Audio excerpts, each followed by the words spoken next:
Introduction. Meet Thomas Aquinas, theologian, philosopher, divine bureaucrat.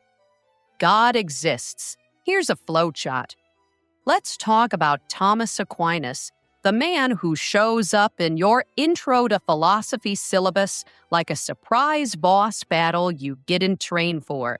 If you've ever opened a philosophy textbook and immediately been greeted by Latin, arguments for God's existence, and the phrase "Summa Theologica" written in a font that screams, "You're not ready," then congratulations, you've been Aquinist.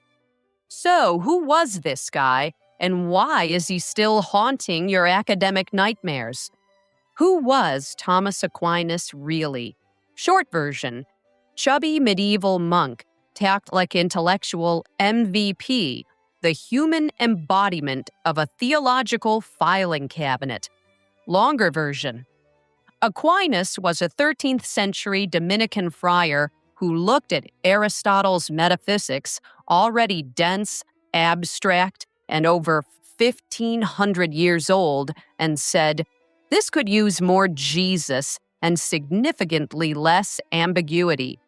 He then spent the rest of his life creating a philosophical system so thorough, so vast, and so deeply committed to explaining everything, it could double as a blueprint for how to mentally organize the entire universe.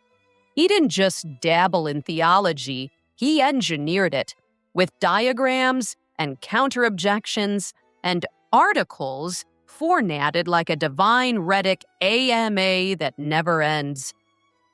How Aquinas built a holy bureaucracy out of logic.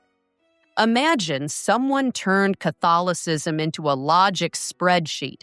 That's Aquinas. He took ancient Greek ideas like Aristotle's 4 causes and weaponized them for the church, wrapping them in enough scholastic structure to make even the most heretical thoughts cry and go home. He wasn't content with saying God exists. No, he had to argue it 5 different ways, anticipate every counter-argument ever conceived, quote pagan philosophers without spontaneously combusting, and still leave room for angelic metaphysics because apparently he wasn't busy enough. What resulted was a doctrinal fortress so detailed it practically comes with a user's manual and index tags. Catholicism before Aquinas, broad strokes and mystery. Catholicism after Aquinas, spreadsheets for salvation. Why this book exists, and why you'll thank me later. Thomas Aquinas is important. He's also impossible. Trying to read his work without guidance is like wandering into a theological IKEA without a map, and every instruction starts with Objection 1. He tried to prove the existence of God not once, not twice, but 5 separate ways, and then still thought, you know what? Let's add 3,000 more pages just to be safe. He wrote so much that theologians today still cite him like he's on payroll, and philosophy students weep softly into their cappuccinos when assigned Summa Contra Gentiles. This book exists to help you understand what Aquinas was doing, survive reading him without converting out of spite, laugh at the metaphysical madness he created, and maybe appreciate just how absurdly ambitious this man was.